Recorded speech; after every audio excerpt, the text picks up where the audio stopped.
مجھے جو ٹاپک دیا گیا ہے وہ ہے حسد اور نظر بد سے بچاؤ۔ بہت سے لوگ مختلف طرح سے ایسی تکلیفوں میں مبتلا ہو جاتے ہیں جس کی انہیں کوئی ریزن یا کوئی کاز یا کوئی وجہ سمجھ میں نہیں آتی۔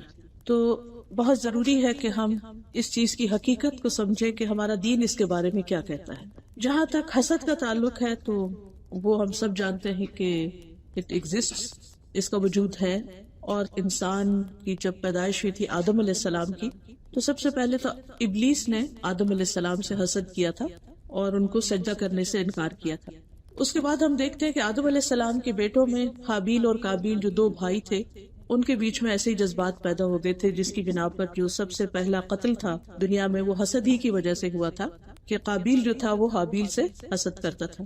حسد ہوتا کیا ہے؟ حسد کا مطلب ہوتا ہے کہ انسان کسی کو ملنے والی کسی نعمت پر خوش نہ ہو اور اس بات کی تمنا کرے کہ وہ نعمت اس سے بس چھن جائے کسی طرح، یا پھر اس سے آگے بڑھ کر اسے نقصان پہنچانے کی کوشش کرے، اسے چھیننے کی کوشش کرے یا اسے اس نعمت کو ضائع کرنے کے لیے کوئی ایفرٹ لگائے۔ تو ابتدا اس کی ہوتی ہے دل کی ناخوشی سے، دل کی بے چینی سے۔ جب انسان کسی کے پاس کوئی بھی ایسی چیز دیکھتا ہے جس کو وہ اپنے لیے چاہتا ہے تو پھر انسان اس پر خوش نہیں ہوتا کہ اس کو مل گئی چیز اور مجھے کیوں نہیں ملی۔ تو یہ ایک عجیب سی تکلیف جو انسان کے اندر پیدا ہوتی ہے، یہی حسد ہوتی ہے۔ اور پھر انسان اگر یہ چاہے کہ دوسرے کو جو چیز ملی ہے وہ اس سے ختم ہو جائے، فنا ہو جائے، زوال ہو جائے اس کا، تو یہ اس سے اگلا درجہ ہے۔ اور پھر اگر اس کی خواہش سے بڑھ کر یا دل کے خیال سوچ سے بڑھ کر وہ ایکشن میں آ جاتی ہے تو اس سے بھی بڑا ظلم ہے اور اس سے بھی شدید قسم کا حسد ہے۔ اور یہ حسد جو ہے کبھی کسی کی دولت پر ہوتا ہے، کبھی کسی کی اولاد کی وجہ سے ہوتا ہے، کبھی کسی کے عہدے کی وجہ سے، کبھی کسی کے بزنس کی وجہ سے، کبھی کسی کے علم پر، اور کبھی کسی بھی اور ملنے والی نعمت پر عام طور پر انسان کو حسد واقع ہوتا ہے۔ ہر انسان کے اندر کسی نہ کسی درجے میں ایسے جذبات ضرور پائے جاتے ہیں، یعنی حسد کے جذبات جو کہ منفی جذبات ہیں، اور یہ انسان کے اندر جیسے غصے کا جذبات ہوتے ہیں یا حسد کے ہیں یا نفرت کے ہیں، تو یہ رکھے کیوں گئے ہیں؟ بنیادی طور پر یہ انسان کے امتحان کے لیے ہوتے ہیں، انسان کا ایک ٹیسٹ ہوتا ہے کہ اس موقع پر آیا انسان اپنے آپ کو کنٹرول کر سکتا ہے یا نہیں، اپنی نیگیٹیوٹی کو پازیٹیوٹی میں بدل سکتا ہے یا نہیں، اور جو بدل لیتا ہے وہ کامیاب ہو جاتا ہے۔ اسی لیے قرآن مجید میں آتا نا، قد افلح من تزکا، وہ کامیاب ہو گیا جس نے اپنے آپ کو پاک کر لیا، یعنی اپنے دل کو، اپنے خیالات کو، اپنے جذبات کو منفی رجحانات سے، ٹرینڈ سے صاف کر لیا۔ اور یہ نہیں کہ ایک دفعہ کیا تو اس کے بعد دوبارہ نہیں کچھ ہوگا، دوبارہ پھر اٹیک ہو سکتا ہے، پھر اٹیک ہو سکتا ہے، لیکن انسان اپنے ایمان کو اتنا مضبوط کرتا چلا جاتا ہے کہ ایسی چیزیں بس آتی ہیں اور واپس پلٹ جاتی ہیں، وہ اندر نہیں جاتی یا اندر جگہ نہیں بناتی، یا انسان پھر اس سے آگے نہیں بڑھتا۔ بس جیسے روزانہ ہی ہم نہاتے ہیں اگر، تو پھر اگلے دن پھر میلے ہوئے ہوتے ہیں، یا گھر کی ڈسٹنگ صفائی ہوتی ہے پھر دوبارہ ڈسٹ پڑ جاتی ہے، تو ایسے انسان کے دل پر بھی گرد و غبار پڑتا رہتا ہے، کبھی ایک منفی چیز کا، کبھی دوسری کا۔ تو بنیادی طور پر حسد جو ہے یہ دل کی بیماری ہے، یعنی جس انسان کو یہ لاحق ہوتا ہے اس کا دل بیمار ہوتا ہے، اور دل کے اندر ایسی تکلیف ہوتی ہے کہ جس کی وجہ سے انسان نہ اپنی نعمتوں کو انجوائے کر سکتا ہے اور نہ ہی کسی اور کی نعمت کو دیکھ کر خوش ہوتا ہے، یعنی اس کے اندر خوشی نہیں ہوتی۔ ایسا انسان کبھی بھی خوش نہیں رہ سکتا، وہ ہمیشہ خود بھی جلتا ہے اور پھر اس کی تمنا یہ ہوتی ہے کہ دوسروں کو بھی خوش نہ دیکھے، دوسروں کو بھی جلاتا رہے۔ اور پھر حسد کے جو درجے ہیں، جس میں ایک تو یہ ہے کہ دوسرے کی نعمت ختم ہونے کی آرزو کرنا، چاہے خود کو نہ ملے۔ دوسرے یہ ہے کہ دوسرے کی نعمت ختم ہونے کی آرزو کرنا اور اس چیز کو خود حاصل کرنے کی، یعنی یہ چیز اس سے نکل جائے اور مجھے مل جائے۔ جیسے بنی اسرائیل میں جب جادو کا بہت رجحان ہوا تھا تو وہ کس چیز کے لیے استعمال ہو رہا تھا؟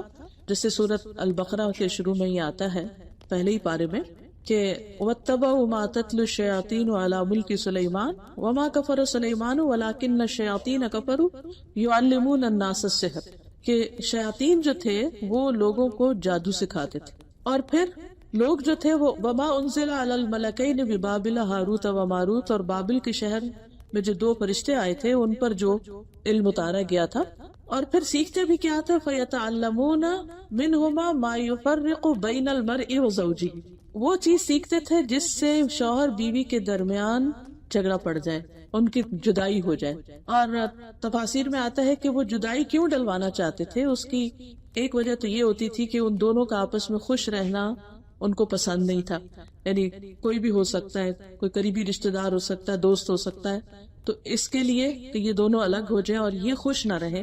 دوسرا یہ ایک اور وجہ یہ بتائی جاتی ہے کہ ایک شخص کی بیوی کو اس سے جدا کر کے پھر دوسرا شخص خود اس سے شادی کرے، یعنی ان کو اس لیے الگ الگ کیا جاتا تھا تاکہ وہ نعمت جو کسی اور کے پاس ہے، جیسے کسی کی بیوی خوبصورت ہے یا بہت اچھے اخلاق کی ہے تو یہ اس کے پاس کیوں ہے، یہ میری کیوں نہ ہو جائے، تو اس پر جادو کر دیا جائے، ان دونوں میں لڑائی جھگڑے ہو، یہ الگ ہو اور پھر اس نعمت کو خود حاصل کر لیا جائے۔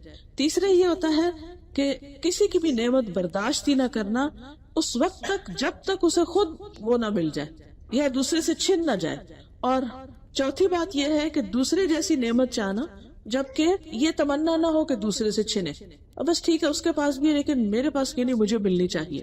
اب ان سب چیزوں میں یہ ساری قسمیں جو ہے یہ قابل مذمت ہے، پسندیدہ نہیں ہے، لیکن ان میں سے ایک قسم جس کو رشک کہا جاتا ہے وہ جذبہ ہوتا ہے کہ جب انسان کسی کے پاس علم دیکھتا ہے، خاص طور پر دین کا علم دیکھتا ہے اور پھر وہ شخص اس پر عمل بھی کرتا ہے اور دوسروں کو بھی سکھاتا ہے، تو انسان یہ تمنا کرے کہ میرے پاس بھی یہ کوالٹی ہو یا مجھے بھی یہ نعمت ملے، تو اس کی اجازت ہے۔ یا پھر کسی کے پاس مال ہے اور وہ شخص اللہ کے راستے میں خوب خرچ کر رہا ہے، دائیں بائیں آگے پیچھے دن رات کو خرچ کرتا ہے، تو اس کو دیکھ کے چاہتا ہے کہ میرے پاس بھی مال ہو اور میں بھی اس کی طرح ایسے ہی نیکی اور خیر کے کاموں میں خرچ کروں، تو یہ جذبہ جو ہے اس کی بہرحال اجازت ہو اور یہ پسندیدہ ہے۔ پھر اسی طرح حسد کے جو اسباب ہیں ان میں سے ایک سبب دشمنی بھی ہوتا ہے، نفرت ہوتا ہے کہ جس کے ساتھ کوئی دشمنی چل رہی ہو، کوئی خاندانی دشمنی ہو یا ویسے ہی ذاتی ہو یا کچھ، تو اس صورت میں انسان کا دل جو ہے وہ کسی کی خوشی کو برداشت نہیں کر سکتا۔ اور اس میں قابیل کی مثال آتی ہے کہ ان دو بھائیوں کے درمیان ایک طرح سے دشمنی تھی۔ دشمنی کیا ہوئی، اس کے بھی وجوہات بتائی جاتی ہیں۔ ایک وجہ یہ کہ وہ دونوں ایک لڑکی سے شادی کرنا چاہتے تھے، جبکہ حق ایک کا تھا اور دوسرے کا نہیں تھا، تو انہوں نے پھر ایک قربانی کی کہ جس کی قربانی قبول ہوگی وہ زیادہ حقدار ہوگا، تو قابیل کی قربانی قبول ہوگی تو قابیل نے پھر اس کو ختم ہی کر دیا کہ اس کو یہ نعمت نہ ملے۔ دوسری وجہ حسد کی ہوتی ہے خود عزت یا غلبہ یا کوئی مقام حاصل کرنے کی خواہش، کہ انسان یہ چاہتا ہے کہ میرا سٹیٹس جو ہے یہاں پر زیادہ ہائی ہو۔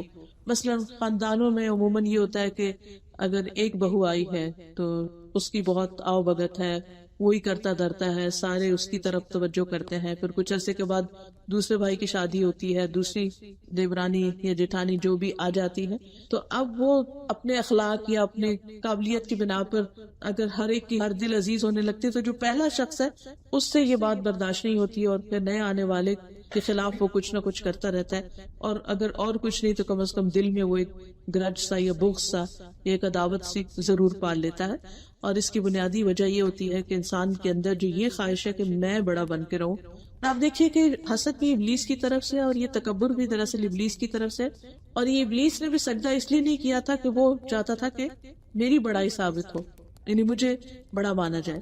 اس میں ہم عبداللہ بن ابی کی مثال دیکھتے ہیں کہ نبی صلی اللہ علیہ وسلم جب مدینہ میں گئے تو مدینہ والے چونکہ بہت عرصے سے آپس میں لڑائیاں کر کر کے تھک چکے تھے، تو انہوں نے پھر آپس کے سمجھوتے سے ایک شخص کو اپنا سردار بنانا چاہا، عبداللہ بن ابی کو۔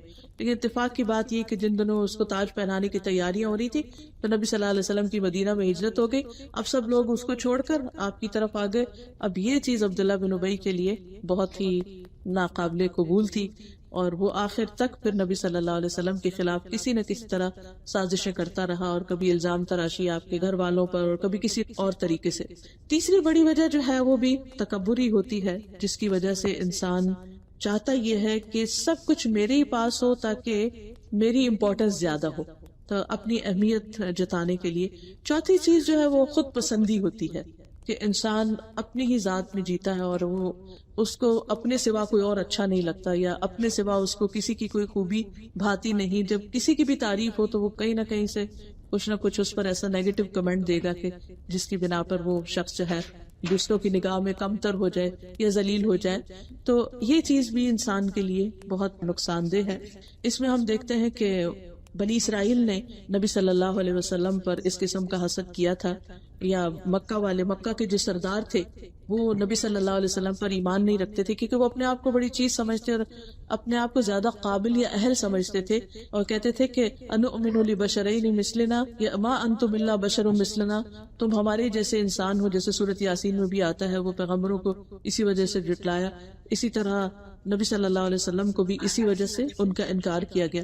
پھر اسی طرح یہ ہے کہ بعض اوقات انسان کو یہ ڈر اور یہ خوف، یہ انسیکیورٹی ہوتی ہے، ایک اور وجہ انسیکیور فیل کرنا، کہ اگر کسی اور کو زیادہ امپورٹنس مل گئی، یا کسی اور کو دولت زیادہ مل گئی، یا کسی اور کو عہدہ زیادہ مل گیا، تو پھر میں اپنے وہ سب کام نہیں کر سکوں گا، یا میرے جو مقاصد ہیں وہ پورے نہیں ہو سکیں گے، یا جو میں اچیو کرنا چاہتا ہوں وہ نہیں ہو سکتا۔ اس میں ہم دیکھتے ہیں کہ یوسف علیہ السلام کے بھائیوں کی مثال بھی آتی ہے کہ وہ اپنے والد کی توجہ چاہتے تھے، لیکن یوسف علیہ السلام کی شکل و صورت اور اس کے علاوہ ان کا جو اخلاق اور طور طریقہ تھا وہ اپنے والد کے لیے زیادہ پسندیدہ تھا، تو ان کی توجہ ان کی طرف تھی، تو وہ ان کو ہٹا دینا چاہتے تھے۔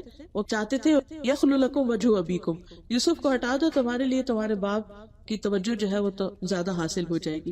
اسی طرح بعض اوقات انسان اپنے لیے مقام اور مرتبے کی یا کسی عہدے کی جب خواہش رکھتا ہے، جس کو حب الریاسہ کہا جاتا ہے، یہ وجہ بھی عموماً لوگوں میں حسد کا ذریعہ بنتی ہے۔ کبھی جو پروفیشنل جیلسیز ہوتی ہیں، یا ایک دوسرے کے ساتھ ایک ہی جگہ پر کام کرنے والے لوگ جو ہوتے ہیں، ان کے درمیان یہ چیز پائی جاتی ہے کہ وہ ایک دوسرے کی جڑ کاٹتے رہتے ہیں۔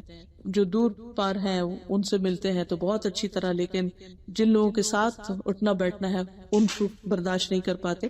اسی طرح کچھ لوگوں کا حال یہ ہوتا ہے کہ وہ ان کے اندر ایک شح یا دل کی تنگی یا ایک نفس کی خباثت ہوتی ہے، انتہا درجے کے جالس طبیعت کے ہوتے ہیں کہ وہ کہیں کسی کے ساتھ کچھ بھی نہیں دیکھ سکتے، یہ نہیں کہ کوئی اپنا ساتھی ہے کچھ، کہیں بھی کسی کی کوئی نعمت دیکھیں گے تو وہ ان کو پسند نہیں آئے گی۔ اور حسد جو ہے یہ اصل میں ایک خیال کی شکل میں ہوتی ہے، یعنی انسان کے دل میں خیال جنم لیتا ہے اور پھر وہ جڑ پکڑتا ہے اور پھر وہ بڑھتا چلا جاتا ہے اور پھر وہ گرو ہوتا چلا جاتا ہے۔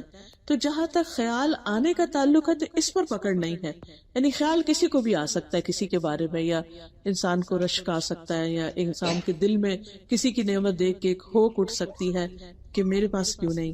مثلا کسی کے بارے میں، کسی رشتہ دار کے بارے میں پتہ چلتا ہے کہ اس نے فلاں ایریا میں بہت اچھا بڑا گھر لے لیا اور اس کے اپنے پاس ابھی کچھ بھی نہیں اور نہ ہی ایسی کوئی گنجائش یا وسائل ہے، تو اس پر وہ غمگین اور رنجیدہ ہو جائے، یا رونا شروع کر دے، یا چلنا کڑنا شروع کر دے کہ وہ کہاں سے کہاں پہنچ گیا اور ہم کہاں کھڑے ہیں۔ اور پھر اگر خواتین اپنے ہسبینڈ سے لڑنا شروع کر دیں، یا اپنی جو ذاتی زندگی ہے، گھریلو زندگی ہے، نجی زندگی ہے، اس کو خراب کر دے، تو یہ چیز پھر غربت میں آ جاتی ہے، ناپسندیدہ ہو جاتی ہے۔ جہاں تک خیال کا تعلق ہے، یہ خیال آیا اور چلا گیا، زبان سے کچھ نہیں نکالا، کوئی ایکشن میں نہیں آیا اور جھٹک دیا اس کو، تو اس پر کوئی پکڑ نہیں ہے، انسان کے لیے کوئی تکلیف دہ یا نقصان دہ چیز نہیں ہے۔ بنیادی طور پر اگر انسان دیکھے تو جو حاسد ہوتا ہے وہ اللہ سبحانہ وتعالیٰ کی تقسیم پر راضی نہیں ہوتا، کیونکہ کسی بھی شخص کو جو کچھ بھی ملتا ہے وہ دراصل اللہ کے دینے سے، اللہ کا فیصلہ ہوتا ہے۔ یہ میرے رب کا فیصلہ ہے، جس کو چاہے اولاد دے، جس کو چاہے نہ دے، جس کو چاہے گھر دے، جس کو چاہے نہ دے،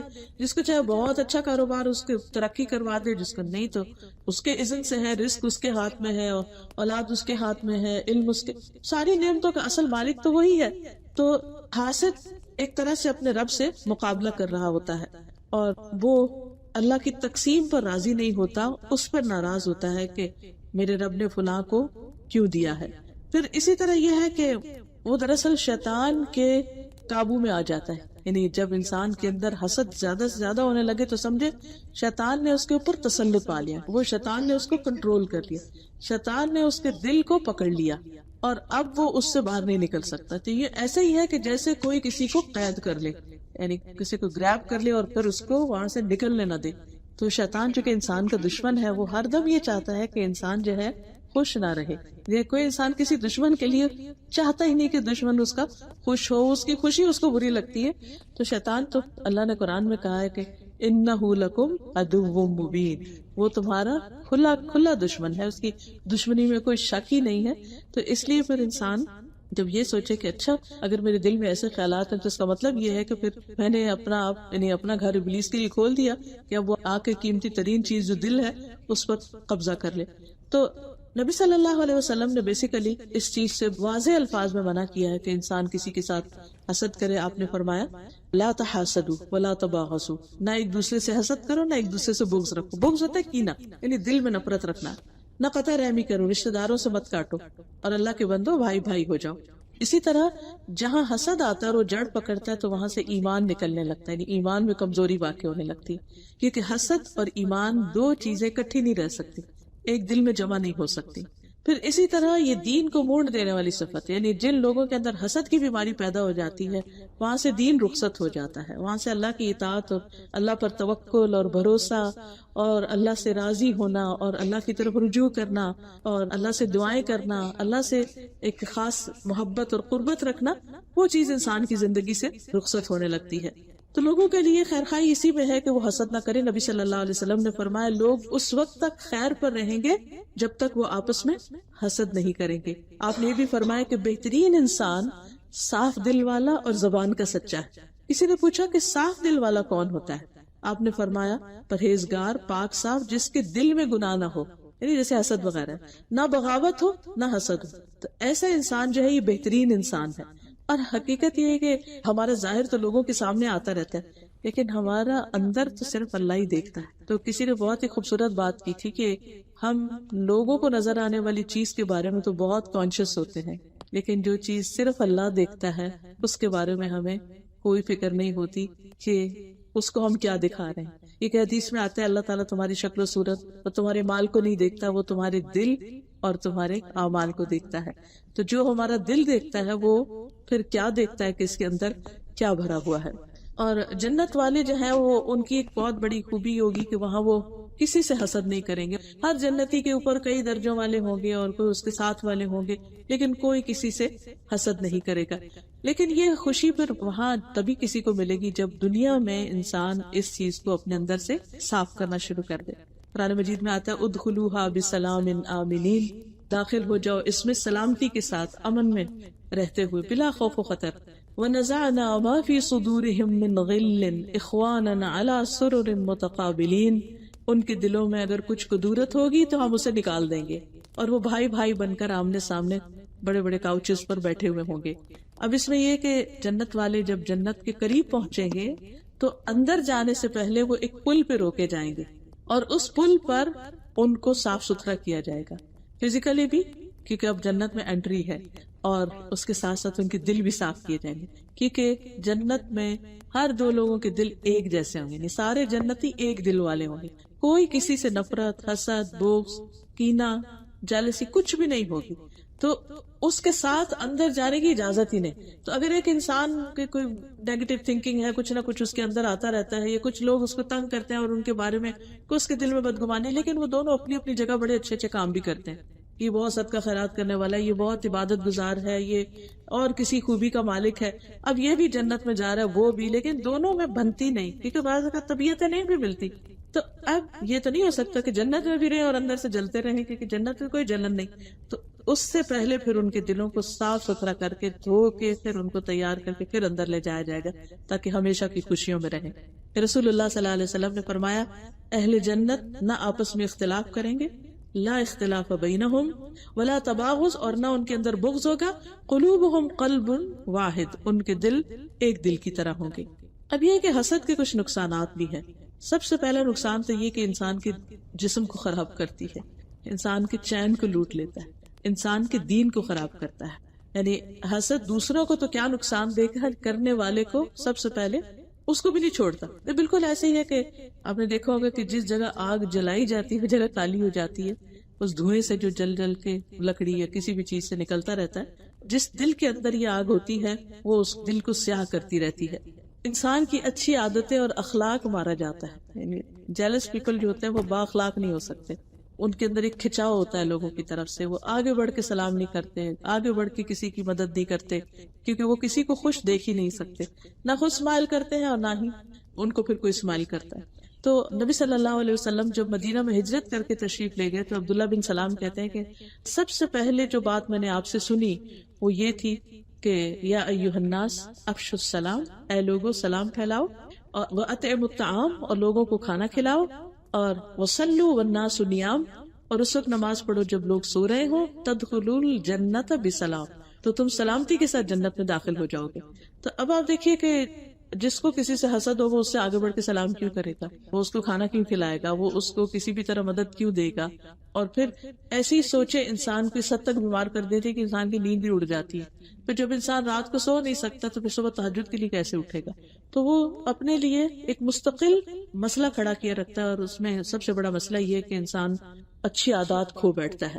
پھر ایسا شخص لڑائی جھگڑا کی طرف زیادہ مائل ہو جاتا ہے، چھوٹی چھوٹی بات پر دوسروں سے ناراضگی، چھوٹی چھوٹی بات پر اعتراض، کہیں کوئی سانس بھی لے رہا ہے تو اس پر بھی اعتراض ہو جاتا ہے کہ یہ اس کی آواز کیوں آ رہی ہے، بہت سینسیٹیو اور ٹچی جس کو کہتے ہیں نا وہ ہو جاتا ہے۔ پھر اسی طرح یہ کہ سب سے بڑی نقصان تو یہ کہ نیکیاں انسان کی ضائع ہونی شروع ہو جاتی ہیں، کیونکہ حسد کی وجہ سے انسان غیبت بھی شروع کر دیتا ہے، چغل خوری شروع کر دیتا ہے، تانے دینے شروع کرتے ہیں، ٹانٹ کرنا شروع کر دیتا ہے۔ اب یہ ساری چیزیں وہ ہے کہ جب آپ کسی کو دکھ دے رہے ہیں، اذیت دے رہے ہیں، تو آپ کی نیکیاں جو ہیں وہ اس کی طرف ٹرانسفر ہو رہی ہیں، کیونکہ قیامت کے دن آپ کوئی اور چیز بدلے میں نہیں دے سکیں گے، آپ کو اپنی نیکیاں ہی دوسرے کو دینی ہوگی۔ اس کے بعد دوسری چیز ہے نظر بد، تو تھوڑا سا نظر بد کے بارے میں بھی جان لیتے ہیں۔ حسد کے تو ہم سمجھ گئے کہ یہ ایک دل کی بیماری ہے اور انسان کے اندر کی جلن کڑھن، اور یہ دین کو بھی برباد کرتی ہے، صحت کو بھی، اور تعلقات کو بھی، اور اخلاق کو بھی، بہت ہی بری چیز ہے۔ اللہ سبحانہ وتعالیٰ ہم سب کو اس سے پناہ میں رکھے۔ دوسری چیز جو ہے وہ نظر بد ہے۔ نظر جو ہے اس کے بارے میں ابن القیم کہتے ہیں یہ حاسد اور نظر لگانے والے کے نفس سے نکلنے والے تیر ہوتے ہیں، یعنی اس کا تعلق حسد سے بھی ہوتا ہے کہ جو حسد کرنے والا ہے جب وہ منہ سے کچھ نہیں بول سکتا، ہاتھ سے کچھ نہیں کر سکتا، کسی چیز چھین نہیں سکتا، تو پھر وہ اپنی نظروں کے ذریعے جو اس کی نیگیٹیوٹی ہے وہ دوسرے میں ٹرانسفر کرتا ہے، اور جس سے حسد کیا جا رہا ہوتا ہے پھر جا کے وہ اس پہ کبھی لگ جاتا ہے کبھی خطا ہو جاتا ہے۔ جیسے کوئی بھی تیر ہوتا ہے نا، کبھی وہ لگ جاتا ہے جا کے نشانے پہ، کبھی نہیں لگتا۔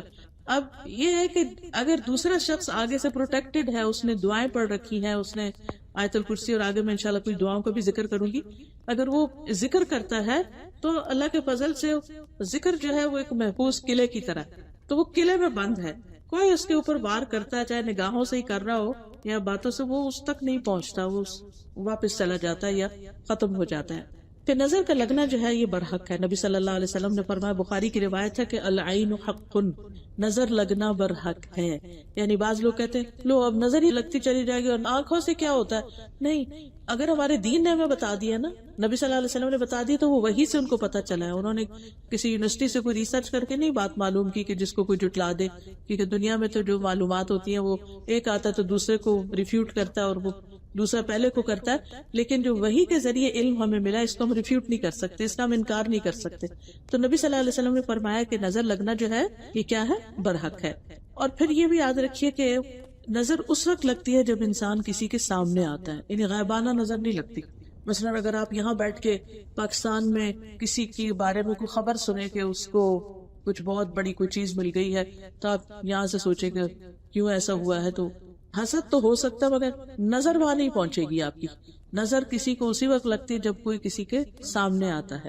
پھر اسی طرح یہ ہے کہ کبھی کبھی نظر اللہ کے اذن سے، نہیں اللہ کا اذن ہوتا ہے تو کوئی بیمار ہوتا ہے، اللہ کا اذن ہوتا ہے تو کسی کی موت آتی ہے، تو نظر کے تاثیر اس حد تک ہوتی ہے کہ انسان بیمار بھی پڑ سکتا ہے، حتیٰ کہ موت بھی آ سکتی ہے اس کو، یعنی اتنی شدید چیز ہے یہ۔ کبھی انسان کو یہ کمزور کر دیتی ہے، کبھی انسان جو ہے وہ اچانک کسی حادثے کا شکار ہو جاتا ہے، یعنی اس کے کئی ایک نقصانات بتائے گئے ہیں۔ صحیح حدیث میں آتا ہے، رسول اللہ صلی اللہ علیہ وسلم نے فرمایا، اللہ کی قضاء اور قدر کے بعد نظر بد ہی میری امت کے اکثر لوگوں کی موت کا سبب بنتی ہے۔ یعنی بہت سے لوگ نظر کی وجہ سے جیسے بیمار ہو جاتے ہیں یا ان کو اچانک کوئی تکلیف ہو جاتی ہے، تو یہ آپ صلی اللہ علیہ وسلم نے اس کی بھی خبر دی ہے کہ یہ پاسبل ہے۔ ایک اور حدیث میں آتا ہے کہ نظر بد آدمی کو قبر میں اور اونٹ کو ہانڈی میں پہنچا دیتی ہے، یعنی کہ جانوروں کو بھی نظر لگتی ہے، گھروں کو بھی لگ سکتی، باغوں کو لگ سکتی ہے، مختلف چیزوں کو لگ سکتی۔ پھر حسد کے سبب بھی نظر لگتی ہے۔ ابن قیم کہتے ہیں کہ حسد نظر بد کو لگانے کا اصل ہے۔ کبھی انسان اپنے آپ کو بھی نظر لگا دیتا ہے، یعنی کہ جیسے آئینے میں دیکھا ہے یا اپنے بچے کو بھی لگا دیتا ہے. وہ اگرچہ حسد کی وجہ سے نہیں ہوتا لیکن انسان کے اندر ایک اس طرح کے جذبات پیدا ہو جاتے ہیں کہ جس کی وجہ سے نگاہ جو ہے وہ دوسرے تک جا پہنچتی. کبھی بغیر ارادے کے بھی، اور کچھ لوگوں کی طبعی فطرت کی وجہ سے بھی نظر لگ جاتی ہے. یہ ویری کرتا ہے، کچھ لوگوں کی نظر زیادہ لگتی ہے اور کچھ لوگوں کی کم لگتی ہے، یعنی یہ بھی فیکٹرز میں شامل ہے. لیکن تاثیر میں دونوں جو ہے وہ ایک جیسی ہی ہے، یعنی حسد کی وجہ سے لگے یا ویسے لگے اثر دونوں کا ہی ہو جاتا ہے. پھر اسی طرح دونوں کے جو نکلنے کا مقام ہے وہ دل ہی ہے، یعنی دل کے خیالات، اور دل سے نگاہ کے ذریعے وہ خیالات یا وہ چیز جو ہے وہ ٹرانسفر ہوتی ہے. اور یہ اس کو کہا جاتا ہے نگاہ کی چنگاریاں. جیسے آگ کے اندر سے چنگاری نکلتی ہے نا، آگ جیسے لکڑی کی ہے ویسے، تو یہ نگاہ کی چنگاریاں ہوتی ہیں. کبھی ایک واقعے کے رونما ہونے سے پہلے بھی لگ جاتی ہے. اسی لیے کہتے ہیں کہ اپنے جو پلانز ہیں یا ارادے ہیں وہ بہت لوگوں کے ساتھ مت ڈسکس کرو کیونکہ اس میں رکاوٹ آ جائے گی. حدیث ہے، یہ قول ہے کہ اپنے منصوبوں کی تکمیل یا ان کی کامیابی تک رازداری سے کام لو، یعنی ان کو بہت اوپن نہ کرو. اور یہ چیزیں ہماری روایات میں بھی کچھ نہ کچھ شامل ہیں. آپ نے دیکھا ہوگا کہ پہلے یہ ہوتا تھا کہ اگر کوئی لڑکی پریگننٹ ہوئی ہے، خاص طور پہ پہلی دفعہ، تو وہ ان کو یہ کہتے تھے بڑے کہ کسی کو ذکر نہیں کرنا کیونکہ بعض لوگوں کو حسد ہوتا ہے. ویسے ہی تو اسی طرح یہ ہے کہ کبھی انسان کو کسی کے ایسے خاص منصوبے کا پتہ چلتا ہے کہ وہ خود چاہتا تھا کہ وہ کام کرے، لیکن اسے پتہ چلتا ہے کہ وہ تو فلاں نے شروع کر دیا. جیسے پروفیشنل جیلسیز وغیرہ میں بھی بعض اوقات ہوتا ہے، تو ایسی صورت میں بھی نظر لگ جاتی ہے. پھر اسی طرح یہ ہے کہ نظر بد کی دو اور قسمیں بھی ہیں، اور وہ ہے انسان کی نظر اور دوسری ہے جن کی نظر. یعنی انسانوں کی نظر کے علاوہ جنات کی نظر بھی ہوتی ہے. اور اسی لیے جب ہم واش روم میں جاتے ہیں اور کوئی خاص طور پہ کپڑے وغیرہ بدلتے ہیں تو اس میں دعا سکھائی گئی ہے، کیونکہ جنوں کی نظر بھی برحق ہے، وہ بھی ہماری طرح کی ایک مخلوق ہے. ام سلمہ کہتی ہیں کہ نبی صلی اللہ علیہ وسلم نے ان کے گھر میں ایک لڑکی دیکھی جس کے چہرے پر نظر بد کی وجہ سے کالے کالے دھبے پڑ گئے تھے، جیسے وہ چھائیاں نہیں ہمارے کہتے چھائیاں پڑ گئی ہیں. تو نبی صلی اللہ علیہ وسلم نے فرمایا کہ اس پر دم کرو کیونکہ اس کو نظر بد لگی ہے. ہوتا یہ ہے کہ وہ جو ریز ہوتی ہیں وہ ہمارے اثر انداز ہوتی ہیں، تو ہماری باڈی کے اندر کیمیکل ریئیکشن وغیرہ ہوتے رہتے ہیں، تو بعض اوقات اس طرح کی چیزیں واقع ہو جاتی ہیں کہ جس کا اثر پھر فزیکل النس کی شکل میں بھی سامنے آ جاتا ہے. اور جنوں کی نظر جو ہے وہ انسانوں کی نظر سے بھی زیادہ سخت ہوتی ہے. ابو سعید کہتے ہیں کہ رسول اللہ صلی اللہ علیہ وسلم جنوں اور انسانوں کی نظر بد سے پناہ مانگتے تھے، یہاں تک کہ معوذتین قل اعوذ برب الفلق اور قل اعوذ برب الناس نازل ہوئیں. جب یہ دو صورتیں نازل ہوئیں تو آپ نے انہیں پڑھنا شروع کر دیا اور ان کے علاوہ باقی چیزیں چھوڑ دی. تو اس سے یہ پتہ چلتا ہے کہ اگر بہت سی دعائیں نہ بھی یاد ہو تو کم از کم یہ معوذتین جو ہیں فلق ناس، یہ صبح اور شام 3 دفعہ اگر انسان پڑھ لے تو سارے دن کے لیے اور ساری رات کے لیے پروٹیکٹ ہو جاتا ہے. اور اس کے پڑھنے کا ٹائم جو ہے وہ سورج نکلنے سے پہلے کا ہے، فجر سے لے کر اور غروب ہونے سے پہلے کا ہے، کیونکہ رات کا آغاز ہو جاتا ہے تو آغاز سے پہلے پڑھ لیا جائے. دن کا آغاز سورج نکلنے سے، تو سورج نکلنے سے پہلے ہی اس کو پڑھ لیا جائے تاکہ کسی بھی چیز کا کوئی اٹیک نہ ہو. نہیں، اس کا جو حفاظت کے لیے پڑھنا ہے وہ مغرب سے پہلے پڑھنا ہوگا، لیکن سوتے وقت اپنے آپ کو جب دم کریں گے آپ تو اپنے ہتھیلیاں پہ پڑھ کے چہرے اور سر اور پہ جہاں جہاں تک ہاتھ جاتا ہے وہ الگ عمل ہے، وہ بھی پروٹیکشن ہی کے لیے ہے. پھر اسی طرح یہ ہے کہ بعض اوقات تعجب والی نظر جو حیران کو نظر ہوتی ہے، جیسے ہم کہتے ہیں نا اچھا واو، ماشاء اللہ نہیں کہتے، تبارک اللہ نہیں کہتے، تو یہ تعجب والی نظر بھی لگتی. یعنی کہ کوئی کسی کی چیز کو دیکھ کے بہت حیران یا خوش ہوتا ہے تو اس سے بھی بعض اوقات نقصان ہو جاتا ہے. وہ ایسا نہیں کہ اس کی کوئی نیت بد ہوتی ہے یا اس کے اندر کوئی حسد یا جیلسی ہوتی ہے، اوور ایکسائٹمنٹ جو ہے وہ بھی نقصان کا باعث بن جاتی ہے.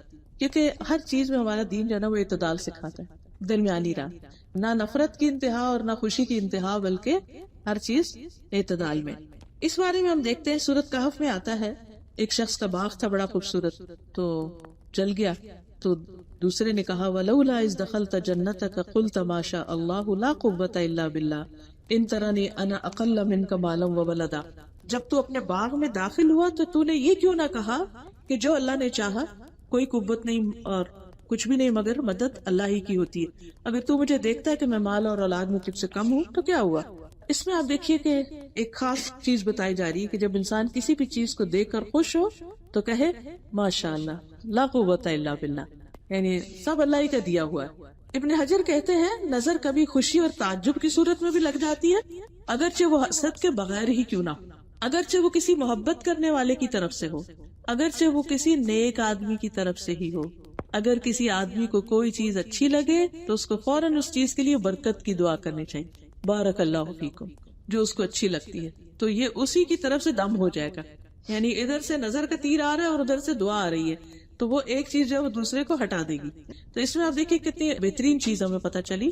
یعنی برے انسان کی تو لگے گی، لیکن آپ کے محبت کرنے والے کی بھی لگ سکتی ہے، نیک لوگوں کی بھی لگ سکتی ہے. بعض اوقات ہم کہتے ہیں نا کہ فلاں تو بڑا نیک ہے، بڑا اچھا انسان ہے، بڑے اچھے اخلاق کا ہے، تو سیف ہے اس کے پاس اپنے بچے کو چھوڑنا، یا لیکن وہ بھی انسان ہے اور اس کی نظر بھی ہو سکتی ہے. اب ہم کس کس کو روکیں اور کس کس سے کچھ لڑے جھگڑے؟ کرنا کیا ہے؟ اپنے آپ کو پروٹیکٹ کرنا ہے، اپنی حفاظت کرنی ہے، اور اس کا آگے انشاءاللہ طریقہ بتاؤں گی. پھر اسی طرح یہ ہے کہ بعض نظریں بیمار کر دیتی ہیں. ہر نظر بیمار نہیں کرتی، بعض نظریں بیمار کر دیتی ہیں اور اس میں مریض کے اوپر علامات ظاہر ہونے لگتی ہے. حدیث میں آتا ہے رسول اللہ صلی اللہ علیہ وسلم نے فرمایا بے شک نظر بد اللہ کے اذن سے انسان کو دیوانہ کر دیتی. یعنی ذہنی بیماریاں، نفسیاتی بیماریاں، ڈپریشن کی بیماری، ایسی بیماریاں کہ جن کا کہیں کوئی علاج ہی نہیں اور کوئی ڈائگنوسس بھی نہیں ہوتے، کچھ پتہ ہی نہیں چلتا کہ یہ مسئلہ ہے کیا. پھر اسی طرح کچھ نگاہوں سے موت بھی واقع ہو جاتی ہے، یہ زہریلی نگاہیں ہوتی ہیں. اسمعی کہتے ہیں، ایک لغوی ہے یہ، میں نے ایک آدمی کو دیکھا جس کی نظر بہت زیادہ لگتی تھی کہ اس نے کسی گائے کے متعلق سنا تو اس کو اس کے دودھ کی دھار کا نکلنا اچھا لگا. اس نے کہا یہ ان گایوں میں سے کون سی گائے ہے؟ تو انہوں نے اس گائے سے توریہ کرتے ہوئے کہا یہ تو فلاں ہے. کسی اور گائے کا بتا دیا، اصل کا نہیں بتایا تاکہ نظر نہ لگے. تو دونوں گائے ہلاک ہو گئی، یعنی وہ بھی اور دوسری بھی. پھر اسمعی کہتے ہیں کہ وہ شخص کہتا تھا جس کی نظر بہت لگتی تھی کہ جب میں کوئی ایسی چیز دیکھتا ہوں جو مجھے اچھی لگتی ہے تو مجھے یوں لگتا ہے میری آنکھ سے تپش اور حرارت نکل رہی ہے، میری آنکھوں سے ہیٹ نکل رہی ہے. اس اللہ کی طرف سے آزمائش ہوتی ہے. پھر اس معاملے میں یہ یاد رکھنا چاہیے کہ یہ بھی صرف اللہ کے اذن سے ہی لگ سکتی، ورنہ نہیں لگتی، چاہے کسی کی بھی ہو. یعنی نہ کسی کے اندر کمال ہے کہ کوئی کہے میری آنکھوں میں تو فٹ ہے وہ کچھ، میں جا کے جس سے مجھے نفرت ہے اس کو تو میں کچھ کر کے آتا ہوں. نو وے، کوئی کچھ نہیں کر سکتا جب تک کہ اللہ کا اذن نہ. جی، ما اصاب من مصیبت الا باذن اللہ ومن یؤمن باللہ یہد قلبہ. جو مصیبت آتی ہے اللہ کے اذن سے آتی ہے، اور جو شخص ایمان لے آتا ہے اللہ پر، اللہ اس کے دل کو ہدایت بخش دیتا ہے، اور اللہ ہر چیز کو جاننے والا ہے. تو انسان یہ سمجھتا ہے کہ اللہ کے اذن سے ہوئے، اللہ کا فیصلہ ہے. دوسری بات یہ کہ یہ تقدیر کا حصہ ہوتی ہے، یعنی کہ ہماری قسمت میں اگر کچھ تکلیفیں لکھی ہوئی ہیں تو پھر وہ چیز واقع ہو جاتی ہے، اور اگر نہیں تو کوئی جو مرضی کر لے، نہیں ہو سکتا. نبی صلی اللہ علیہ وسلم نے فرمایا نظر لگنا برحق ہے، اگر کوئی چیز تقدیر پہ غالب ہو سکتی ہے تو وہ نظر بد ہے. پھر اذکار اور تلاوت کی کمی کی وجہ سے لگتی ہے. یعنی جب کہیں سے کوئی تیر آتا ہے اور آگے بچاؤ کا سامان نہیں، کوئی ڈھال نہیں، تو وہ جا پڑتا ہے اس پر. اور اسی طرح صبح و شام کی حفاظت کی دعائیں جو ہیں وہ بھی بہت ضروری ہے. پھر اسی طرح یہ ہے کہ بعض اوقات آزمائش بھی ہوتی ہے، امتحان ہوتا ہے انسان کا، کہ انسان کسی، یعنی اس نے تلاوت بھی کی، اس نے دعائیں بھی پڑھ لی، اس نے پروٹیکشن کے سارے کام بھی کر لیے، لیکن اس کے باوجود پھر بھی تکلیف پہنچ گئی. تو یہ اللہ تعالیٰ نے دراصل اس شخص کو ایک امتحان میں ڈالنا تھا، اس کو ٹیسٹ کرنا تھا، اس لیے اس تک یہ چیز آ گئی. اس لیے انسان یہ نہ سوچے کہ پھر کیا فائدہ حفاظت اختیار کرنے کا، یہ دعا پڑھنے کا، جب لگنی ہے تو لگ جائے گی، نہیں تو نہیں. اس میں یہ ہے کہ اس کا فائدہ یہ ہے کہ انشاءاللہ پروٹیکشن بھی ہوگی. لیکن کبھی ایسا بھی ہوتا ہے کہ آپ نے فلو شاٹس لگوائے ہوتے ہیں، اس کے باوجود فلو ہو جاتا ہے. جی ہاں. اب یہ کہ جو جسمانی بیماریاں ہوتی ہیں وہ عام طور پر کیا ہوتی ہیں، اس میں چہرے کے داغ دھبے وغیرہ، جیسے نبی صلی اللہ علیہ وسلم نے اس بچی کی چھائیاں دیکھ کے کہا تھا کہ اس کو نظر لگی ہے.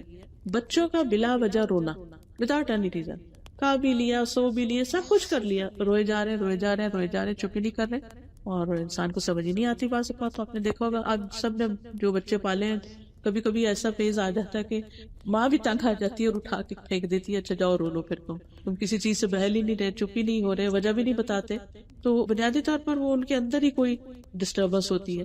حضرت عائشہ کہتی ہے کہ ایک مرتبہ نبی صلی اللہ علیہ وسلم تشریف لائے تو ایک بچے کے رونے کی آواز سنی. آپ نے فرمایا یہ بچہ کیوں رو رہا ہے؟ کیا تم نے اس کو نظر بد کا دم نہیں کیا، نہیں کروایا؟ یعنی کہ اس کو دم کرو، کیونکہ یہ یعنی نفسیاتی طور پر ڈسٹرب ہے. پھر بچوں کی کمزوری، یعنی کھانے پینے کے باوجود ان کی صحت نہیں بنتی، کمزور. اسما بنت امیس کہتی ہیں کہ نبی صلی اللہ علیہ وسلم نے اسما بنت امیس کو کہا کہ میں اپنے بھائی کے بیٹوں کو، جعفر جو تھے آپ کے کزن تھے، ان کے جسموں کو دبلا پتلا دیکھتا ہوں، کیا ان کو کھانے پینے کو نہیں ملتا، ان کو فقر و فاقہ ہے کچھ؟ تو انہوں نے کہا کہ نہیں، انہیں بہت جلد نظر بد لگ جاتی ہے. آپ نے فرمایا انہیں دم کرو. تو انہوں نے آپ صلی اللہ علیہ وسلم کے سامنے چند کلمات پڑھے تو آپ نے فرمایا ان سے تم ان کو دم کرو، یعنی یہ کلمات پڑھ کے. پھر اسی طرح بعض اوقات انسان کے اندر نفسیاتی امراض پیدا ہو جاتے ہیں. بعض اوقات انسان اونچائی سے گر پڑتا ہے، یعنی مقام کی اونچائی ہو یا پھر ویسے فزیکلی کہیں چڑھا ہوا ہے، اچانک نیچے آ گرتا ہے. حدیث میں آتا ہے نبی صلی اللہ علیہ وسلم نے فرمایا کہ بسا اوقات ایسا ہوتا ہے کہ وہ اونچی جگہ پر چڑھتا ہے پھر وہاں سے گر پڑتا ہے. ایک اور حدیث میں آتا ہے مسند احمد کی کہ یہ اوپر چڑھنے والے کو پھسلا دیتی ہے، یعنی سلپ کروا دیتی ہے. کبھی شدید بیماری بھی لگ جاتی ہے اور انسان کی جان خطرے میں پڑ جاتی ہے. عبداللہ بن عامر کہتے ہیں کہ عامر بن ربیعہ اور سہل بن حنیف دونوں غسل کرنے کے ارادے سے نکلے اور وہ دونوں کوئی اوٹ تلاش کر رہے تھے. تو سہل نے اپنا اون کا جبہ اتارا، یعنی کوٹ اتارا. عامر کہتے ہیں کہ جب میں نے اسے دیکھا تو میری نظر اس کو لگ گئی. وہ پانی میں اتر کے نہانے لگ گیا. میں نے پانی میں اس کے بڑبڑانے کی کچھ آواز سنی. میں اس کے پاس آیا، 3 دفعہ آواز دی، اس نے کوئی جواب نہیں دیا. پھر میں نبی صلی اللہ علیہ وسلم کے پاس آیا اور ساری بات بتائی. آپ تشریف لائے اور پانی میں داخل ہو گئے. کہتے ہیں میں ابھی بھی آپ کی پنڈلیوں کی سفیدی دیکھ رہا ہوں. آپ نے اس کے سینے پہ 3 دفعہ ہاتھ مارا، پھر یہ دعا دی، اللہم اذہب عنہ حرہا وبردہا ووصبہا، اے اللہ اس کی گرمی، سردی، بیماری، لاغری دور کر دے. پھر کھڑے ہوئے اور فرمایا جب کسی کو اپنے بھائی کا کوئی وجود یا مال پسند آئے تو اس کے لیے برکت کی دعا کرے، اس سے یعنی نظر نہیں لگے گی، کیونکہ نظر کا لگ جانا برحق ہے.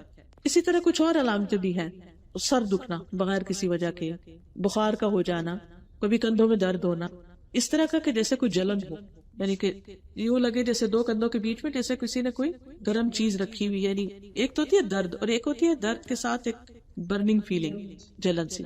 پھر اسی طرح نیچے والے حصے میں، پیٹھ کے نیچے والے حصے میں درد کا ہونا.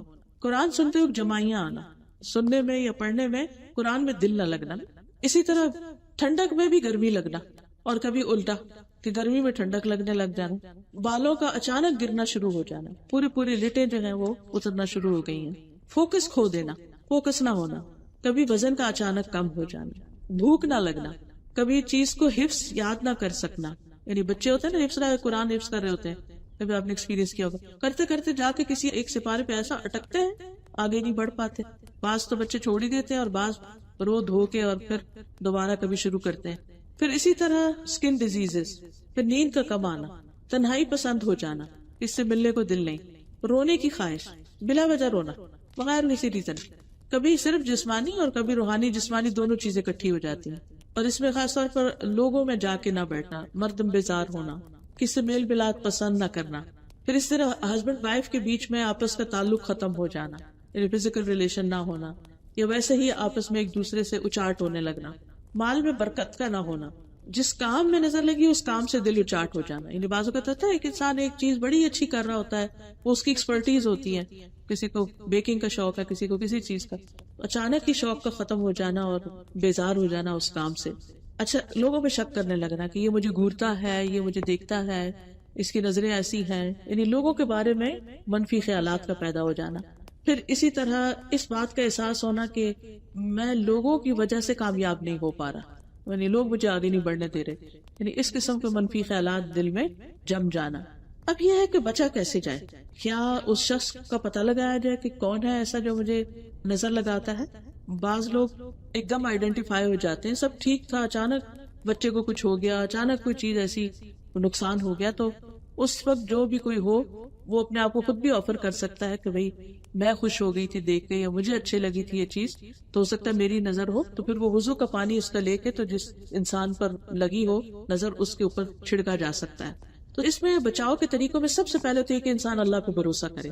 کوئی چیز مجھے نہیں نقصان دے سکتی جب تک اللہ نہ چاہے، لہٰذا اللہ پہ توکل جو ہے نا اس کا سب سے بڑا علاج ہے. یعنی سن کے ساری باتیں تو انسان ہر وقت وہم نہ کرے، ہر چیز کے اوپر نظر کا ٹھپا نہ لگا دے، یہ بھی نظر ہے، یہ بھی نظر ہے. نہیں ہے ضرور، لیکن ہر چیز نظر کی وجہ سے نہیں ہوتی. تو انسان اللہ پر بھروسہ کرے، اس پر توکل کرے اور یہ پڑھے جب اسے ڈر یا کوئی خوف یا پریشانی لاحق ہو تو کہے حسبی اللہ لا الہ الا ہوا علیہ توکلت وہو رب العرش العظیم، میں نے اپنا معاملہ سارا اس کے سپرد کر دیا، کچھ نہیں ہوتا مجھے. پھر اللہ کی پناہ لینا. حضرت عائشہ سے روایت ہے رسول اللہ صلی اللہ علیہ وسلم نے فرمایا اللہ تعالیٰ سے نظر لگنے سے پناہ مانگو، یعنی اللہ سے یہ دعا کرنا ہے کہ اللہ سبحانہ و تعالیٰ مجھے نظر سے بچانا، لوگوں کی نظروں سے محفوظ کرنا، کیونکہ نظر کا لگنا برحق ہے. رسول اللہ صلی اللہ علیہ وسلم نے فرمایا اللہ تعالیٰ فرماتا ہے میرا بندہ اگر مجھ سے مانگتا ہے تو میں اسے دیتا ہوں، اور اگر وہ کسی دشمن یا شیطان سے میری پناہ مانگتا ہے تو میں اسے محفوظ بھی رکھتا ہوں. تو اس لیے اگر آپ کو یہ شک ہو کہ فلاں میرا دشمن ہے اور فلاں میرے سے حسد کرتا ہے اور وہ مجھے نظر لگاتا اور مجھے آگے نہیں بڑھنے دیتا، تو اس کے شر سے بچنے کی دعا اللہ سے کرنی، اللہ مجھے اس کے شر سے بچا. پھر اسی طرح نعمت کو چھپا کے رکھنا، یعنی بہت زیادہ اس کو لوگوں کو نہیں بتانے کی ضرورت. ابو ہریرہ کہتے ہیں نبی صلی اللہ علیہ وسلم فرمایا کہ تم اپنی ضرورتوں کو پورا کرنے کے لیے ان کو رازداری میں رکھ کر مدد حاصل کرو، بے شک ہر صاحب نعمت حسد کیا جاتا ہے، یعنی جس کے پاس بھی نعمت ہوگی اس سے لوگ حسد کریں گے. پھر نعمتوں کے چھپانے کا مطلب یہ بھی ہے کہ انسان بہت زیادہ ذکر نہ کرے. آج کل آپ دیکھیں کتنا زیادہ ٹرینڈ ہو گیا، ادھر شادی ہوتی نہیں، ادھر تصویریں جو فیس بک پہ آ جاتی ہیں، واٹس ایپ پہ سب کے ساتھ شیئر ہو رہی ہوتی ہے. اب تو لوگوں میں ہر طرح کے لوگ ہوتے ہیں، کچھ ایسے ہوتے ہیں جن کے اپنے بچوں کی شادیاں ناکام ہوتی ہیں، جو وہ کسی اور کو دیکھتے ہیں، یا کسی کے پاس اتنا پہننے کو نہیں ہوتا ہے، ایسے ڈریسز نہیں خرید سکتے، تو وہ چیزیں دیکھ دیکھ کر پھر دوسروں کو اپنے اندر وہ جو ایک تکلیف سی اٹھتی ہے نا، ہوک اٹھتی ہے کہ میرے پاس کیوں نہیں، تو یہ چیزیں بھی دوسروں کو پھر نقصان دینے کا سبب ہو جاتی ہیں. تو یاد رکھیے کہ تصویر پر بھی نظر لگتی ہے، ایک تو فزیکلی انسان سامنے، اور ایک یہ اسی لیے کئی لوگ جادو میں تصویر استعمال کرتے ہیں، یعنی وہ جس پہ جادو کروانا ہوتا ہے نا تو نجومیوں کے پاس تصویر لے جاتے ہیں اور پھر اس پہ خاص ٹارگٹ کیا جاتا ہے. دور سے اس طرح نہیں لگتی کہ دیکھا نہیں اگر کسی کو، لیکن اگر تصویر دیکھ رہے ہیں تو اس پر بھی لگ سکتی. اور یہ تو یعنی جادوگر جو ہوتے ہیں وہ باقاعدہ تصویر یا کپڑا منگاتے ہیں، یعنی کہ جو جسم سے اترا ہوا کپڑا ہوتا ہے نا، یا بیل منگاتے ہیں یا ناخن یا اس طرح کی چیز جو کسی کے بھی یعنی اس کے ساتھ کنیکٹ کر رہی ہو. پھر اسی طرح جب ہمیں پتہ چل جائے کہ کچھ لوگ ہم سے حسد کرتے تو پھر ان سے انسان بچ کے رہے. رشتہ داروں کے ساتھ انسان نہیں بچ سکتا، لیکن میل ملاپ انٹریکشن کم کرے، یعنی یہ نہیں کہ کاٹ کے رکھ دے، کم کرے. اور جو دوسرا سوشل سرکل ہے اس میں انسان جب دیکھے کہ کوئی شخص جب بھی آپ سے ملتا ہے آپ کو تانے یا کوئی ایسی باتیں سناتا ہے اور جس سے آپ بوجھل دل لے کے گھر واپس آتے ہیں، تو ٹھیک ہے آپ کنارہ کشی کر لیں، اچھے لوگوں سے ملیں، کہ جن کو مل کے دیکھیے انسان دوست کیوں بناتا ہے، تاکہ اکٹھے بیٹھ کے اپنے غم شیئر کرے، ایک دوسرے کی مدد کرے، ایک دوسرے کے لیے سپورٹ ہو.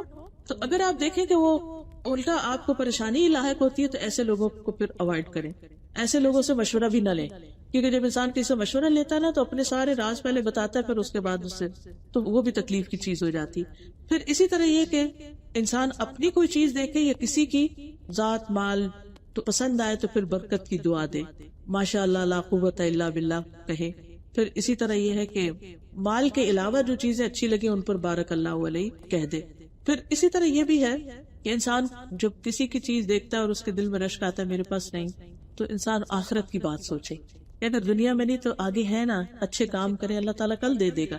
پھر اسی طرح اگر کسی کو بیمار دیکھے انسان تو یہ دعا پڑھ لے، الحمدللہ الذی عافانی مما ابتلاک بہ وفضلنی علی کثیر ممن خلق تفضیلا. تمام تعریفیں اس ذات کے لیے ہیں جس نے مجھے اس مصیبت سے نجات دی، یعنی بچا کے رکھا، مجھے بیماری لاحق نہیں ہوئی، جس کے ساتھ اللہ نے تجھے مبتلا کیا اور مجھے اپنی اکثر مخلوق پر فضیلت دی، بہت زیادہ فضیلت. یعنی انسان یہ بھی دیکھے تو میرے پاس بھی تو بہت کچھ ہے، بجائے اس کے کہ انسان دوسروں کا ہی دیکھتا رہے کہ اس کے پاس یہ اور اس کے پاس، جو اپنے پاس ہے اس پر بھی شکر ادا کرے. پھر اسی طرح شرکیہ کاموں سے بچنا چاہیے. بعض لوگ نظر سے بچنے کے لیے کئی تل لگا لیتے ہیں، کبھی وہ کوئی کالا کڑا پہن لیتے ہیں یا کوئی دھاگا پہن لیتے ہیں، یہ شرک میں آ جاتا ہے، کیونکہ یہ چیزیں پروٹیکٹ نہیں کرتی.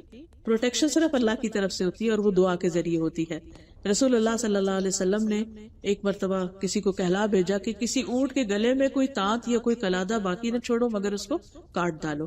تو مالک نے کہا کہ جس کو آپ فرما رہے تھے اس نے کہا کہ یہ لوگ تو نظر بد سے بچنے کے لیے کرتے ہیں. آپ نے پاکستان میں نوٹ کیا ہوگا کہ کاروں کے ساتھ ایک کالا سا پراندہ سا چھوٹا سا آگے یا پیچھے یہ جوتا بھی کبھی لگا ہوتا ہے، کبھی وہ کالی سی چیز آگے بونٹ کے ساتھ نیچے لٹک رہی ہوتی ہے، تو یہ چیز بھی نہیں لگانی چاہیے.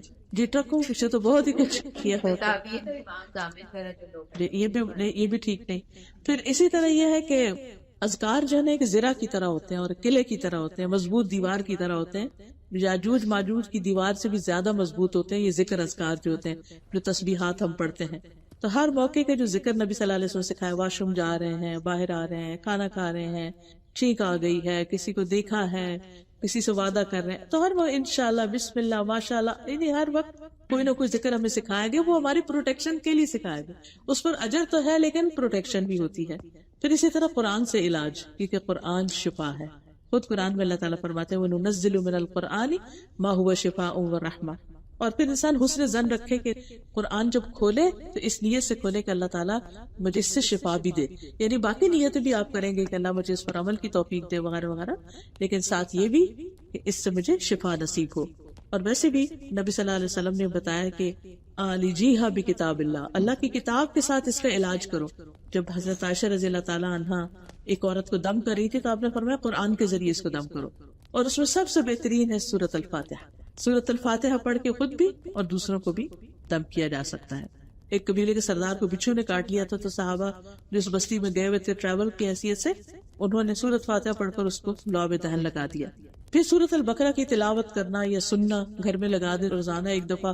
اب تو اتنی آسانی ہے، پہلے تو لوگ بچے بلا کے گھر میں پڑھواتے، لیکن یہ کہ اب آپ ٹیپ ریکارڈر لگا دیں، آپ اپنے موبائل پہ لگا دیں اور کوشش کریں کہ روزانہ گھر میں سورۃ البقرہ کا کچھ نہ کچھ حصہ ضرور پڑھا جائے، کیونکہ جس گھر میں سورۃ البقرہ پڑھی جاتی ہے وہاں سے شیاطین چلے جاتے ہیں. اور اس کا پڑھنا باعث برکت ہے، چھوڑنا باعث حسرت ہے، اور جادوگر اس کو حاصل کرنے کی طاقت نہیں رکھتے. پھر اسی طرح جو نظر اور حسد سے متعلق آیات ہے ان کی بھی تلاوت کی جا سکتی ہے. اس کا رقیہ بنا ہوا ہے، اور یہ رقیہ منزل کی شکل میں بھی ہوتا ہے اور آیات شفا کی شکل میں بھی ہوتا ہے، تو اس کو پڑھنا چاہیے. یا یہ کہ آڈیو میں بھی ملتا ہے رقیہ، اس کو سننا چاہیے. پھر اسی طرح صبح و شام سورۃ الفلق اور الناس کو بار بار پڑھنا اور سننا. پھر سورۃ الکافرون اور آیت الکرسی، یہ بھی حفاظت کے لیے ہے. پھر سکینت والی جو آیات ہیں جن میں خوشخبریاں ہیں ان کو بھی انسان سنے. اور یاد رکھے کہ اگر کوئی شخص بیمار ہے نا تو اس کو ہیڈ فون سے سننا چاہیے تاکہ اور چیزوں کی ڈسٹریکشن اس میں نہ آئے. تو وہ انشاءاللہ جیسے کوئی بچہ اچانک بیمار ہو گیا یا کوئی ایسی ڈپریشن میں چلا گیا، کوئی مسئلہ ہیڈ فون لگا کے سنے تاکہ جی ہاں وہ بھی قرآن کا حصہ ہے تو اس سے بھی فائدہ ہوتا ہے. پھر اسی طرح یہ ہے کہ دم وغیرہ کیا جا سکتا ہے. صبح شام جو اذان ہے وہ بھی اس کے لیے بڑی مفید ہے. اذان کا سننا، صبح شام کی دعاؤں کا سننا. اگر پڑھا نہیں جا رہا، بیمار ہے انسان، لیٹا ہوا تو وہ لگا چھوڑے اور وہ سنتا رہے انسان. پھر اسی طرح اگر کوئی اور ہے بیمار تو اس کو دم کرنا ہے. نبی صلی اللہ علیہ وسلم نے بخار، پہلو کے پھوڑے اور نظر بد میں دم کرنے کی اجازت دی ہے. پھر اسی طرح یہ ہے کہ شرکیہ کلمات سے بچنا چاہیے. اس میں جو لفظ نہیں ہم جانتے کہ اس کا مطلب کیا وہ نہیں پڑھنے چاہیے. کچھ لوگ اس قسم کے منتر پڑھتے ہیں کہ کسی کو کوئی پلے نہیں پڑتا کہ کیا پڑھے، معلوم نہیں اس میں شیطانوں سے مدد لی جا رہی ہے. یہ شرک کی کون سی بات ہے؟ جی کئی دفعہ وہ کیا عہد نامہ جی وہ ویسے ان لوگوں نے بنائے ہوئے، لیکن یہ کہ مسنون چیزیں جو ہیں وہ زیادہ فائدہ کی. جی اچھا. پھر اسی طرح نظر بد سے جو حفاظت کا دم ہے وہ ہے امسح البأس رب الناس بیدک الشفا لا کاشف لہ الا انت. اے لوگوں کے رب اس تکلیف کو دور فرما، شفا تیرے ہاتھ میں ہے، تیرے علاوہ کہیں سے شفا نہیں مل سکتی. ٹھیک ہے، تو یہ دم جو ہے یہ خاص نظر بد کا دم ہے.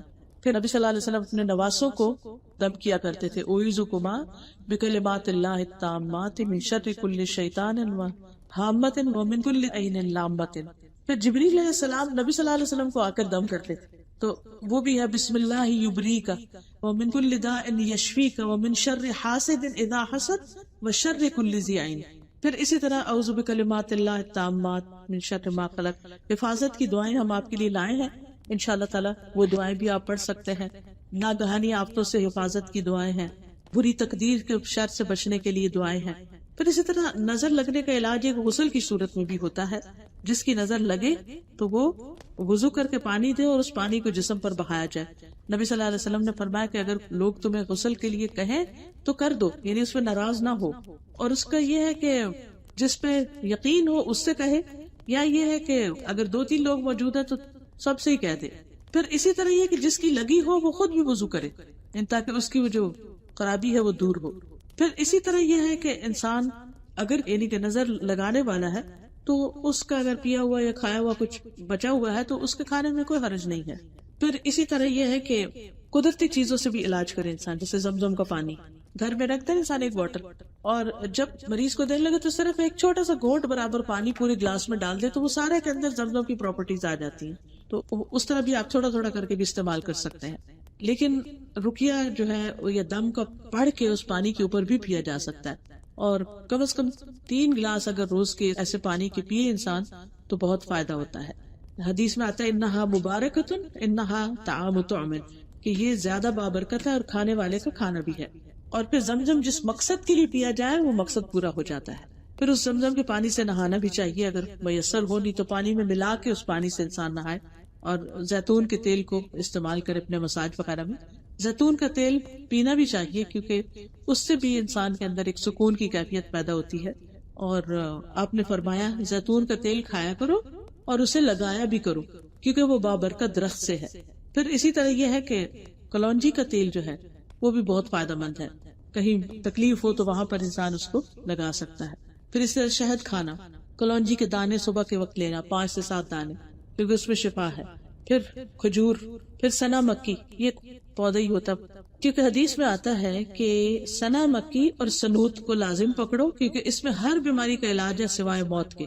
سنوت سین نون واو تے، یا سنوت ہے یا سنوت ہے، سنوت. پھر شہد، زیتون کا تیل اور کلونجی کو ملا کے استعمال کرنے، تینوں چیزیں اکٹھی کر لی جائیں. یہ ہر طرح کے روحانی زہروں سے جسمانی زہر کو نکالنے والے، ٹاکسنز کو نکالتے ہیں. پھر ہجامہ، کپنگ، آپ میں سے کچھ لوگوں نے کبھی کرایا ہجامہ کپنگ؟ جی جی. تو وہ کپنگ جو ہے وہ بہت فائدہ مند ہے زہریلے مادے جسم سے نکالنے کے لیے. پھر اسی طرح یہ ہے کہ علاج کی نیت سے صدقہ کرنا. آپ کو معلوم ہے کہ پہلے ہمارے بڑے بزرگ جو تھے وہ جو کوئی بیمار ہو جاتا تھا تو صدقے کا بکرا کرتے. آہستہ آہستہ ٹرینڈ کم ہی ہو گیا ہے. نبی صلی اللہ علیہ وسلم نے فرمایا کہ اپنے مریضوں کا صدقے کے ذریعے علاج کرو، ٹھیک ہے، اور ایسے تمام چیزوں سے بچا جائے کہ جو شیطانوں کو بلانے کا ذریعہ بنتے ہیں. یعنی شیطان سے حفاظت بھی مانگی جائے اور ان چیزوں سے بچا جائے جو شیطان کو خوش کرنے والے ہیں. تو اللہ تعالیٰ سے دعا ہے کہ وہ ہمیں عمل کی توفیق دے. اب ایسا ہے کہ اگر آپ کے ذہن میں کوئی سوال ہے یا کچھ تو وہ آپ کر سکتے ہیں. ایسا ہے کہ جس شخص کے پاس خود علم نہیں، پڑھ نہیں سکتا، لاچار ہے، مجبور ہے، وہ تو کسی کی ہیلپ لے لے. لیکن یہ سوچنا کہ پیر کے پاس ہی علاج ہے یا کسی بزرگ کے پاس علاج ہے تو یہ ٹھیک نہیں. نبی صلی اللہ علیہ وسلم نے یہ دعائیں سب کو بتائیں گے، معوذتین خاص طور پر. کسی شخص کو شاید کڈنی کا کوئی پرابلم تو اس نے کنواں کھدوایا اس نیت سے تو اس کو جی اس پانی سے ریلیٹ کر کے انہوں نے اسی قسم کی. میرے استاد کہا کرتے تھے اگر بچہ نہ کھائے کھانا تو غریب کے بچے کو کھلاؤ تو یہ تمہارا خود ہی کھانے لگے. اوکے، سبحانک اللہم و بحمدک، اشہد ان لا الہ الا انت، استغفرک و اتوب الیک. السلام علیکم و رحمۃ اللہ وبرکاتہ.